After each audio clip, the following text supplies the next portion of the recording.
मिर्ची morning Ramayana Mahabharata serials એમણે ઘણા બધા પરિવારોને જોડી દીધા.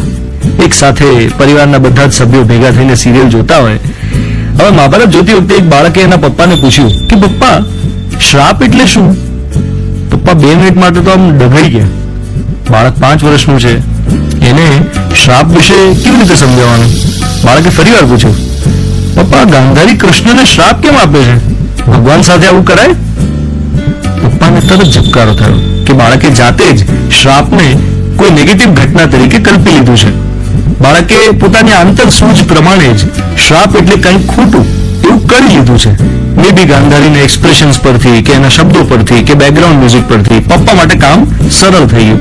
પપ્પાએ કહ્યું, બેટા, કોઈ પણ માણસ એવું કરે જે ખોટું લાગતું હોય તો એને સમજાવવા માટે, સીધા રસ્તે લાવવા માટે, ફરી ખોટું કરતું અટકાવવા માટે જે સજા મળે ને એને શ્રાપ કહેવાય.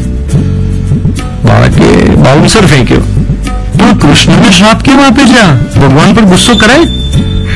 પપ્પાએ કહ્યું, ના બેટા, ના કરાય, પણ કૃષ્ણ ગાંધારીને ભગવાન તરીકે મળવા નથી ગયા. મમ્મીને દીકરો મળવા માટે જાય ને એ રીતે ગયા છે.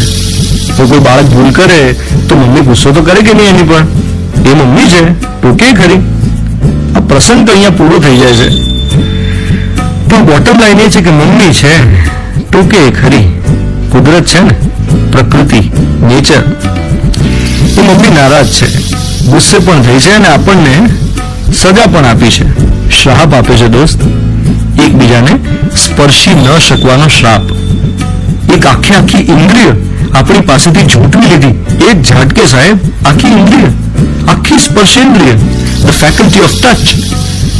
આ બીજા પશુઓને જુઓ, ડોગ્સ એકબીજાની નજીક જઈને સૂંઘીને એકબીજાને ઓળખે છે. આ ગાય એ પોતાના બચ્ચાને સ્પર્શથી અડકીને હેત કરે છે, ચાટી શકે છે, વહાલ કરે છે. બે ગલુડિયાઓ, બિલાડીના બચ્ચા, વાંદરાના બચ્ચા એકબીજાની પૂંછડી પકડીને બટકા ભરીને રમી શકે છે. ને માણસ, એનું તો સ્પર્શનું સુખે ગયું, દોસ્તોને ભેટવાનું સુખ પણ જતું રહ્યું. ભલે ટેમ્પરરી ગયું છે, પણ ગયું તો ખરું ને. સ્વજન ગુમાવ્યાની વેદના વ્યક્ત કરવા માટે, આશ્વાસન આપવા માટે ભેટી નથી શકાતું ભાઈ. એકબીજાને વાલથી ધબ્બો મારવાનો, ખભે હાથ મૂકવાનો, એ બધું ગયું. હવે તો રમતના મેદાનમાં પેલી ફૂટબોલની જે રમતો શરૂ થઈ, ત્યાં ગોલ કર્યા પછી એલ્બો હિટ કરવાની, એલ્બો સેલિબ્રેશન કરવાના શરૂ થયા. તાળી પણ નથી અપાતી. રામાયણ મહાભારત સિરિયલ ધ્યાનથી જોઈએ તો જ્યારે પણ કોઈને શ્રાપ મળ્યો હોય એ દયાની યાચના કરે, શ્રાપ પાછો ખેંચવા વિનંતી કરે. આપણે પણ એ જ કરવાનું છે દોસ્ત. કુદરતની આમન્યા જાળવવાની છે. બાકી લોકડાઉન જેવું ખુલ્યું એટલે તરત લોકો ગાંડા થઈ ગયા, ઉત્સાહનો અતિરેક દેખાયો, હરક પદુડા, જાણે 2 મહિનામાં કાંઈ થયું જ ના હોય એવી બેદરકારી દર્શાવીશું તો યાર વધારે અઘરું થશે. જો અત્યારે એકબીજાને નહીં સાચવીએ તો કુદરત આથી આકરો પાઠ બનાવી શકે એમ છે. એટલી સમજણ આપણે કેળવવી રહી. You are listening to Mirchi. હું છું ધ્વનિત, તમારી સાથે. Good morning my dear.